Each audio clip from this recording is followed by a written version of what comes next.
नमस्कार, बिहार मिथिला न्यूज में आपका स्वागत है। मैं मनोज। देखिए, दरभंगा के 10 विधानसभा का लगातार विश्लेषण हम पूरी तरह वहां के लोगों से मिलकर करते हैं। हम जब कैमरा रख देते हैं उसके बाद उनसे चर्चा करते हैं, वहां चाय पीते हैं, चाय पिलाते हैं, उनके साथ नाश्ता करते हैं, थोड़ा सा आत्मीयता बढ़ाते हैं और व्यवहारिकता के नाते लोग अपने दिल की बात कहने लगते हैं। हम आपको बता दें, दरभंगा शहरी विधानसभा में भी समीकरण कुछ उल्टा पुल्टा है। अब समीकरण क्यों उल्टा पुल्टा हो गया समझ लीजिए। देखिए, महागठबंधन का वोट बैंक अब एकजुट हो रहा है, क्योंकि कल तक इस बात की चर्चा थी कि नफीसुल हक रिंकू जो अल्पसंख्यक वोट बैंक को अपने साथ ले जा सकते हैं, जिससे महागठबंधन प्रत्याशी उमेश सैनी को नुकसान होगा।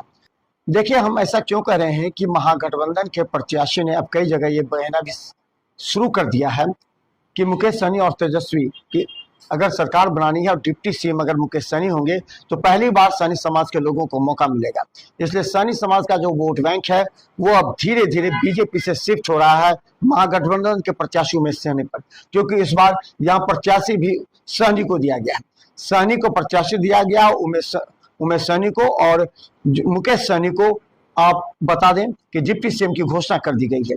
इससे सहनी समाज में जोश और उमंग है और वो लोग अपने वोट बैंक को इस बार सीधा महागठबंधन पर शिफ्ट करते नजर आ रहे हैं। वहीं देखिए, अब ये कहा जा रहा है कि संजय सरावगी का बी टीम नफीसुल हक रिंकू है। ये चर्चा अब दरभंगा शहरी विधानसभा में तेज पकड़ने लगा है। अब लोग ये कह रहे हैं कि नफीसुल हक रिंकू चुनाव जीतने के लिए नहीं बल्कि चुनाव जिताने के लिए खड़े हैं। इस बात की चर्चा क्यों हो रही है, जरा गौर कीजिए। देखिए, नफीसुल हक रिंकू अल्पसंख्यक वोट बैंक के सहारे अधिक हैं। अगर अल्पसंख्यक वोट एक साथ लगातार अगर नफीसुल हक रिंकू के पक्ष में जाता है तो महागठबंधन का एम हट जाएगा। पूरा हटे न हटे, लेकिन कुछ भी हटता है तो उसका फायदा निश्चित तौर पर बीजेपी प्रत्याशी को होगा। ये लोग चर्चा कर रहे हैं। तो लोग इस बात ये कह रहे हैं कि आखिर नफीसुल हक रिंकू खड़ा किए हुए हैं जीतने के लिए या फिर किसी को जिताने के लिए। महागठबंधन के प्रत्याशी पर धीरे धीरे वोट बैंक सिमटते जा रहा है। कांग्रेस, सीपीएम, सीपीआई तमाम ये लोग अब महागठबंधन के प्रत्याशी के साथ आ रहे हैं, क्योंकि देखिए जिस तरह सहनी समाज अचानक आएगा और वैश्य समाज को भी लाने का प्रयास किया जा रहा है तो इससे निश्चित तौर पर एकजुट होने की संभावना है। तो अब सवाल सिर्फ ये है, क्या अल्पसंख्यक समाज में भी इस बात की चर्चा है कि क्या हम वोट अपना बर्बाद करेंगे? अगर नफीसुल हक रिंकू नहीं जीतते हैं और हमें बीजेपी प्रत्याशी को नहीं जिताना है तो हम क्या करेंगे? अल्पसंख्यक वोट क्या करेगी? तब बता दें कि आर.के. मिश्रा एक नए विकल्प के रूप में सामने आ रहे हैं। आर.के. मिश्रा को हम बता दें, अभी का जो ब्राह्मण समाज है वो अब एकजुट होने लगा है। लोगों का कहना है कि सब अपने अपने जाति को देखते हैं, तो हम भी अपने जाति को बढ़ावा दे सकते हैं। अगर ये सोच दरभंगा शहरी विधानसभा में समझिए अच्छी खासी संख्या ब्राह्मण समाज की, और ब्राह्मण समाज के अधिकतर लोगों ने अब आर.के. मिश्रा के पक्ष में न सिर्फ बोलना शुरू किया बल्कि लोगों को एकजुट करना भी शुरू किया। तो अगर अल्पसंख्यक वोट बैंक ये देख रहा है कि अगर ब्राह्मण समाज अगर ज्यादा की संख्या में आ रहे हैं तो अल्पसंख्यक वोट बैंक अगर पूरी तरह आर.के. मिश्रा यानी जन स्वराज के साथ जुड़ते हैं, क्योंकि आजकल युवाओं का भी चहेते हो गए हैं प्रशांत किशोर, तो अगर अल्पसंख्यक समाज का भी जुड़ाव होता है तो इसका फायदा जन स्वराज को होगा। तो इस अभी जो चल रहा है समीकरण वो कुछ उल्टा पुल्टा है। कुछ लोग अलग अलग तरह के बयान कर रहे हैं। सभी लोग ये कह रहे हैं कि आखिर नफीसुल हक रिंकू को खड़ा होने की क्या जरूरत थी?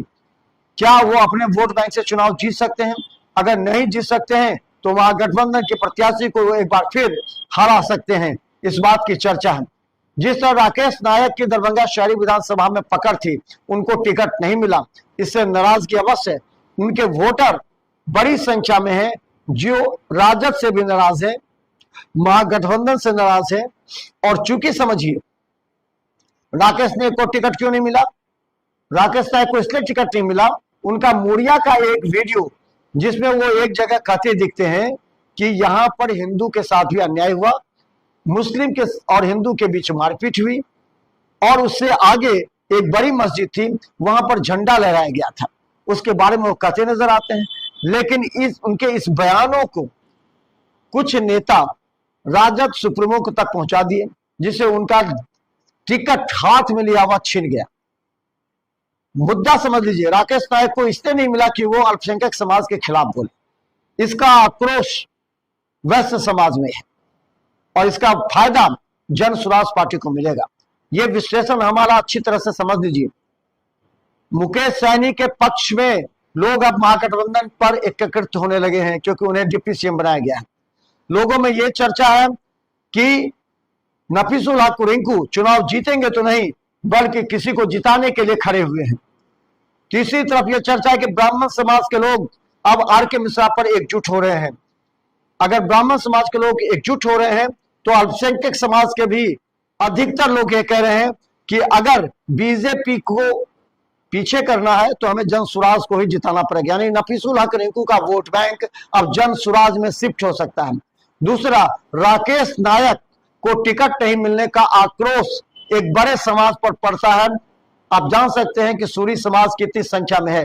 30,000 की संख्या में सूरियों ने इस बात को लेकर के अपने आप को कहा कि ये अपमान सूरी समाज का है क्योंकि राजद ने टिकट लेकर के छीना और जिस मुद्दे को लेकर के टिकट छीना वो हमेशा राकेश नायक को नीचा दिखाते रहेगा। इसलिए इस बार 30,000 से ज्यादा सूरी समाज के लोग जन स्वराज में शिफ्ट हो सकते हैं।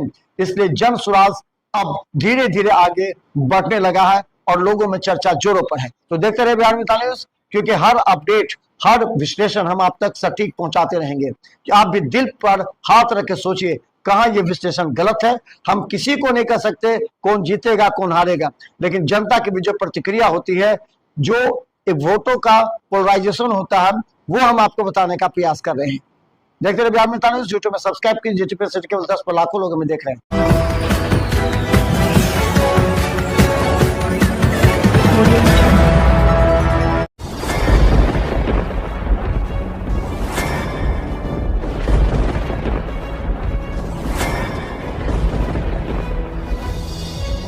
हम जीविका के सीआरपी छी 10 साल 12 साल से एको गो पाई ना हमरा के दरमाहा घरे घरे संदेश देता है कि या प्रशासनिक अधिकारी सही तरह से एक्टिव नहीं है या फिर नीतीश सरकार कंट्रोल नहीं कर पा रही है। ये सरकार में कमी है जो सर, सरकार जो कंट्रोल नहीं कर पाती है सर। बाकी जो भी है सब एक ही तरह। मनोज बाबू, आप फटे दूध से छाली निकालने वाले लोग हैं, ब्रेकिंग न्यूज के मास्टर हैं।